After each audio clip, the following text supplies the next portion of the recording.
یا رسول اللہ وعلا آلکا و صحابکا یا سید یا حبیب اللہ الصلاة والسلام علیکا یا سید یا رسول اللہ وعلا آلکا و صحابکا یا سید یا رحمت للعالمین۔ السلام علیکم ورحمت اللہ وبرکاتہ۔ اللہ تعالیٰ کی بارگاہ میں دعا ہے اللہ تعالیٰ مجھے حق سچ بیان کرنے کی توفیق عطا فرمائے، اور جو کچھ میں بیان کروں اس پر مجھ کو اور آپ کو سچے دل سے عمل کرنے کی بھی توفیق عطا فرمائے۔ بس میں نے مختصر سی حاضری دینی ہے اور آپ تک بیان نہیں کرنا، بس پیغام دینا ہے آپ تک۔ وہ پیغام یہ ہے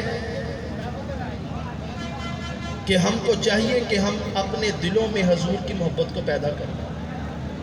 یہ ایک سستا سا سودا ہے۔ آج انسان موت سے ڈرتا ہے۔ اب موت سے کیا ڈرنا ہے؟ ایک چیز نے آنا ہے تو اس سے ڈرنا کیا؟ انسان موت سے نہیں ڈرتا بلکہ اپنی حرکتوں سے ڈرتا ہے کہ وہ دنیا میں کیا کچھ کرتا رہا۔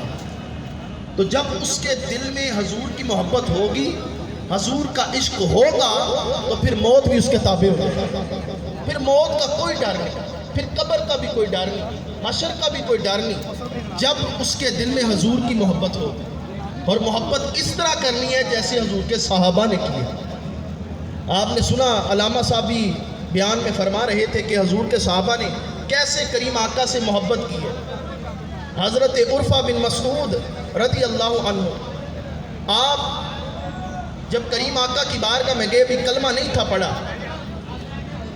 آپ جب گئے نا تو کریم آقا سے بات کرتے کرتے آپ کا ہاتھ یوں داڑھی کی طرف، کریم آقا کی مقدس داڑھی کی طرف بڑھایا کہ چلیں چھوڑیں جی، صلح کر لیں، ابھی کلمہ نہیں تھا پڑھا۔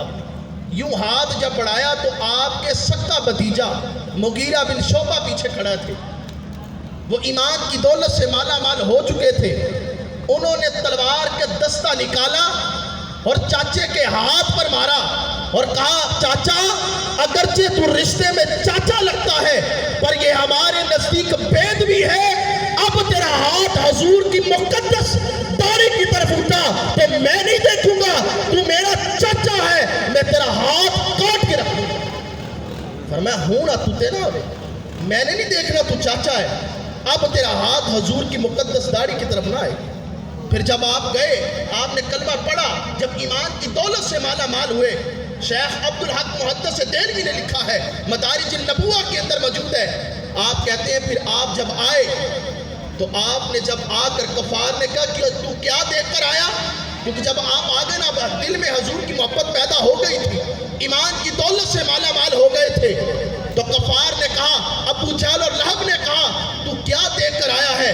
تو تو بڑے بڑے بادشاہوں کے پاس جاتا تھا، تو نجاشی کے دربار میں گیا، روم اور کسرا کے محلوں کے اندر گیا، تو کیا دیکھ کر آیا ہے؟ تو عرفہ بن مسعود کہتے ہیں، اے مکے کے کافروں، خدا کی عزت کی قسم میں بڑے بڑے بادشاہوں کے پاس گیا، میں نجاشی کے دربار میں گیا، روم اور کسرا کے محلوں میں گیا، پر خدا کی عزت کی قسم جو میں نے ادب احترام حضور کے صحابہ کو کرتے دیکھا ہے، کسی بادشاہ کا یہ ادب نہیں دیکھا۔ اور میں جیسے صحابہ ادب کرتے تو وہ کہنے لگے، کیا دیکھ کر آیا؟ تو اتنا بدل کیسے گیا؟ تو ہمارے ساتھ تھا، کیا منظر دیکھ کر آیا ہے؟ تو عرفہ بن مسعود کہتے ہیں، میں نے دیکھا اپنی آنکھوں سے، خدا کی عزت کی قسم کریم آقا اپنے دھن مبارک سے، اپنے دھن سے لعاب دھن شریف نکالتے تو صحابہ اپنے ہاتھوں پر اسے لیتے، ملتے، چہرے پر ملتے، اپنے بدن پر ملتے، اور فرمایا میں نے دیکھا ہے حضور جب وضو فرماتے تو صحابہ نیچے ہاتھوں کو کر دیتے، حضور کا مقدس پانی زمین پر نہیں گرتا، صحابہ کے ہاتھوں پر آتا تھا۔ اور کتابوں میں موجود ہے، عبدالحق محدث دہلوی لکھتے ہیں کہ خدا کی عزت کی قسم صحابہ حضور کا پانی لیتے تھے اور قریب تھا کہ ایک دوسرے سے چکر پڑتے، پانی لینے کے لیے حضور یہاں رکھے، حضور یہاں آئے، آقا یہاں آئے، تبرک سمجھتے تھے۔ اور مینا میں صحابہ کھڑے ہیں، مینا کی وادیاں ہیں، کریم آقا نے ایک ہی حج کیا، اور جب مینا کے اندر احرام ڈال کر صحابہ کھڑے ہیں، صحیح بخاری کی حدیث، صحیح سند سے یہ حدیث موجود ہے، کریم آقا مینا میں کھڑے ہیں، صحابہ بھی ہیں، 1.25 لاکھ صحابہ موجود ہیں۔ کریم آقا نے ارشاد فرمایا، صحابہ بتاؤ یہ کون سا شہر ہے؟ اب کیا 1.25 لاکھ صحابہ نہیں جانتے کریم آقا کو؟ یا رسول اللہ چند دن پہلے طواف کر کر آئے ہیں، احرام ڈال کر کھڑے ہیں، مینا میں کھڑے ہیں، آقا کا مکہ شہر ہے۔ سارے صحابہ چپ رہے، کہا اللہ اور اللہ کا رسول بہتر جانتے ہیں۔ سونے ہم نہیں جانتے، یہ ادب مصطفیٰ تھا، یہ حضور کا ادب تھا، جانتے ہوئے بھی کہتے ہیں آقا ہم نہیں جانتے، اللہ اور اللہ کا رسول بہتر جانتا ہے۔ کریم آقا نے ارشاد فرمایا بتاؤ یہ کون سا مہینہ ہے؟ اب مینا میں کھڑے ہیں احرام ڈال کر، بتا نہیں سکتے ذی الحج کا مہینہ ہے۔ یا رسول اللہ ہم احرام مینا میں کھڑے ہیں، حج کا مہینہ ہے۔ سارے خاموش رہے، سب نے کہا اللہ اور اللہ کا رسول بہتر جانتا ہے۔ کریم آقا نے پھر پوچھا، فرمایا بتاؤ آج کون سا دن ہے؟ کیا نہیں جانتے آقا مینا میں کھڑے ہیں، یوم النحر ہے، قربانی کا دن ہے۔ سارے خاموش رہے، کہا اللہ اور اللہ کا رسول بہتر جانتا ہے، ہم نہیں جانتے۔ کسی نے پوچھا اے صحابہ کیا تمہیں معلوم نہیں تھا ذی الحج کا مہینہ ہے؟ کیا معلوم نہیں تھا آج قربانی کا دن ہے؟ کیا معلوم نہیں تھا شہر مکہ ہے؟ صحابہ کہنے لے ہمیں معلوم تھا، لیکن ہمیں یار کا منشا معلوم نہ تھا۔ خدا کی عزت کی قسم آقا پوچھتے یہ کون سا شہر ہے؟ ہم کہتے مکہ ہے، سرکار فرماتے نہیں آج سے یہ مدینہ ہے۔ صحابہ فرماتے مدینہ ہو جاتا، ہم کہتے آقا نے پوچھا یہ کون سا مہینہ ہے؟ ہم کہتے ذی الحج کا مہینہ ہے۔ آقا فرماتے نہیں محرم ہے، تو خدا کی عزت کی قسم وہ محرم بن جاتا۔ جو حضور نے فرما دیا، جو نکل جائے حضور کے لب مبارک سے، اللہ ویسا کر دیتا ہے۔ اور آخری بات اس کے بعد اجازت، آج لوگ یوں ہی کیڑے مکوڑے پھرتے رہتے ہیں اور یہ بکواسات کرتے ہیں کہ نبی تو ہماری طرح ہے، نبی تو بشر ہے۔ دیکھیں جی قرآن کے اندر نبی تو بشر ہے، کمینوں نے آگے کبھی پڑھا ہی نہیں کہ آگے کیا لکھا ہے، بس یہ دیکھیے ظہور تو بشر ہے، ان کی بھی آنکھیں تھی ہماری بھی آنکھیں ہیں، ان کے بھی ہاتھ تھے ہمارے بھی ہاتھ ہیں۔ کریم آقا کے دستے مبارک کی برکت یہ ہے۔ آخری بات، دستے مبارک کی پورے وجود کا عالم تو وراء الورا ہے، بس دستے مبارک کی برکت میں بیان کر اجازت چاہتا ہوں۔ معاذ بن جبل فرماتے ہیں، شفا شریف کے اندر یہ حدیث موجود ہے، معاذ بن جبل فرماتے ہیں کہ تبوک کا موقع تھا، ہم جا رہے تھے، ہمیں بڑی پیاس لگی، بہت شدید پیاس، اور پانی نہیں تھا، ہمیں پانی کی ضرورت تھی۔ تو ہماری نظر ایک چشمے پر پڑی جو بالکل سوکھ چکا تھا، اور ایک باریک سی لائن، اور حدیث کے الفاظ ہیں جیسے جوتے کا تسمہ ہوتا، اس طرح باریک سی لائن، باقی وہ سوکھ چکا تھا، اور ہمیں بڑی پیاس تھی، پانی کی ضرورت تھی۔ حضرت معاذ بن جبل فرماتے ہیں ہم نے تھوڑے سے ہاتھ رکھ کر پانی کو اکٹھا کیا، اور تھوڑا سا پانی کریم آقا کی بارگاہ میں لے کر آئے۔ کریم آقا نے اپنے دستے مبارک ان ہاتھ پانی کے ساتھ دھویا اور چہرے مبارک کو دھویا، حدیث میں ہے دھویا، لیکن میں قربان جو اس پانی سے جو حضور سے مس ہو گیا۔ جب کریم آقا نے دھو لیا تو جو پانی بچ گیا، سرکار نے ارشاد فرمایا معاذ بن جبل اس پانی کو جو بچ گیا ہے اس خشک چشمے کے اندر ڈال دو۔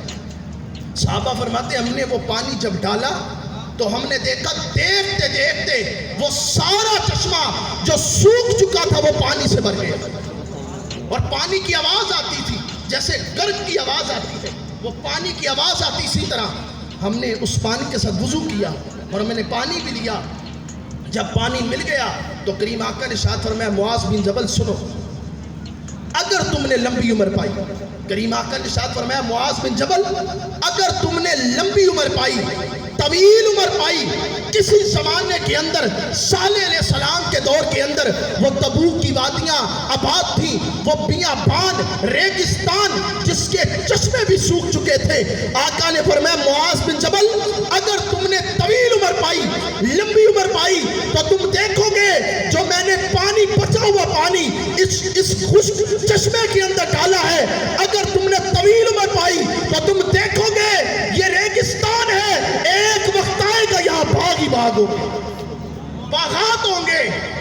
آج 1400 سال گزر گئے، 1400 سال گزر گئے، آج سعودی عرب کا مملکت کا ذرات کا خطہ، اور ذرات کا خطہ تبوک کی وادیاں ہیں، آج بھی سعودی عرب وہاں کے پھل کھا رہا ہے۔ وہاں ریگستان تھا، بیابان تھا، آج اس کا ٹمپریچر نیچے ہے، وہ مری کی طرح ٹھنڈا ہے۔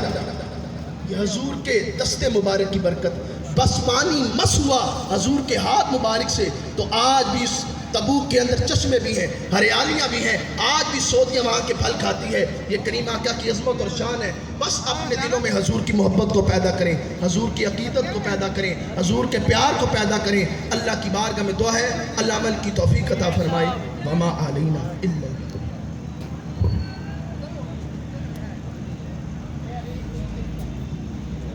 آپ نے نثر کی صورت میں چند لمحات کی حاضری پیش کی.